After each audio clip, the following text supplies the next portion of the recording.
اعوذ باللہ من الشیطان الرجیم بسم اللہ الرحمن الرحیم الحمد للہ والصلاة والسلام علی اہلہا ولعنۃ اللہ علی اہلہا اما بعد۔ آج کا جو موضوع ہے وہ یہ ہے کہ شیعان محمد و آل محمد کا یوم معاشر قیامت کے دن کیا مقام ہوگا، کیا منزلت ہوگی۔ تو اسی ضمن میں گفتگو کرنا چاہتا ہوں کہ جب مولا سے ان کے شاگرد، ان کے تلمیذ خاص اور صحابی خاص نے سوال کیا جس کا نام ہے ابان بن تغلب، مولا شیعہ کا مقام کیا ہوگا؟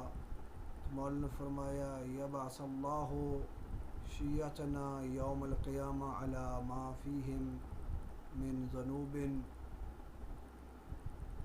وعیوب منظرۃ وجوہہم مستورۃ عورتہم آمنۃ رعاتہم قد سہلت لہم الموارد وذہبت عنہم الشدائد یرقبون نوقا من الیاقوت لا یزالون یدورون خلال الجنہ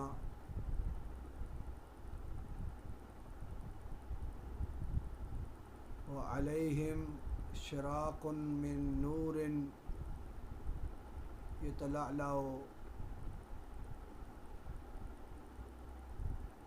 وتوزع لهم المواعید ولا یزالون یطعمون والناس فی الحساب۔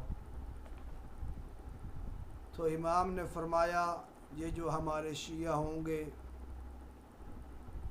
یبعث اللہ شیعتنا یوم القیامہ علی ما فیہم من ذنوب وعیوب، جب ہمارے شیعوں کو پیش کیا جائے گا روز محشر یوم قیامت کے دن، تو ان پر نہ کوئی گناہ ہوگا اور نہ ان میں کوئی نقص ہوگا۔ پھر مولا نے فرمایا منظرۃ وجوہہم، اس وقت جب ہمیں دیکھیں گے اور اللہ کا لطف و خاص ہوگا تو ان کے چہرے چمکتے ہوئے ہوں گے۔ پھر فرمایا روشن چہرے ہوں گے، مستورۃ عوراتہم، اور ان کی شرمگاہوں کو چھپایا جائے گا۔ پھر فرمایا آمنۃ رعاتہم، اور وہ ہر خوف سے امان میں ہوں گے۔ قد سہلت لہم الموارد،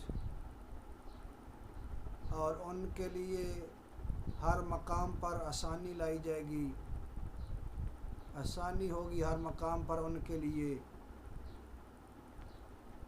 وذہبت عنہم الشدائد، اور سختیوں کو ان سے دور رکھا جائے گا۔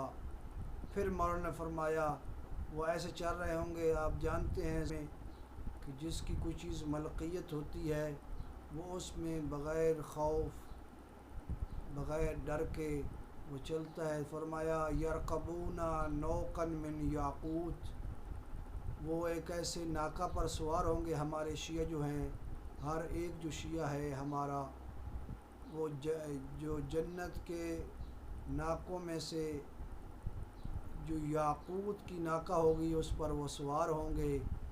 اب جنت اور یوم محشر کے میدان میں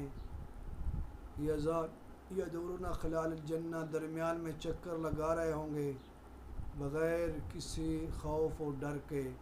پھر فرمایا علیہم شراق من النور یتلألأ، اور ان کے اوپر ایک قسم کی خاص قسم کی گھاس ہوگی کس کی بنی ہوئی ہوگی؟ یہ دنیا کے گھاس کی نہیں، فرمایا من نور، وہ ایک نور کی گھاس بنی ہوگی، یتلعلع کہ وہ چمک رہی ہوگی، وہ ان پر نور کی بارش برسا رہی ہوگی۔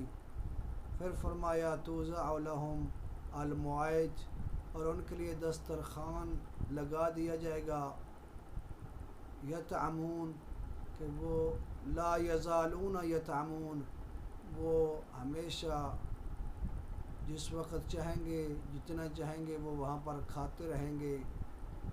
والناس فی الحساب، اور جو باقی لوگ ہوں گے وہ حساب و کتاب میں مصروف ہوں گے، کیونکہ ایام امام جعفر صادق ہیں، کیونکہ روایات میں ہے کہ امام جعفر صادق علیہ السلام شہر شوال میں دنیا سے چلے گئے تھے، اسی بنا پر کیونکہ مولا کا جو فرمان ہے، مولا نے اپنے شیعوں کے لیے جو فرمایا ہے وہ میں آپ کی گوش گزار کیا ہے، اور مولا امام جعفر صادق علیہ السلام کے صدقے میں ہمیں محمد و آل محمد کی شیعوں میں رکھے اور ثابت قدم رکھے، اور ہمیشہ ہی ولایت محمد و آل محمد اور محمد و آل محمد کی مدد کرنے کی توفیق عطا فرمائے، اور امام زمانہ کی معرفت نصیب فرمائے۔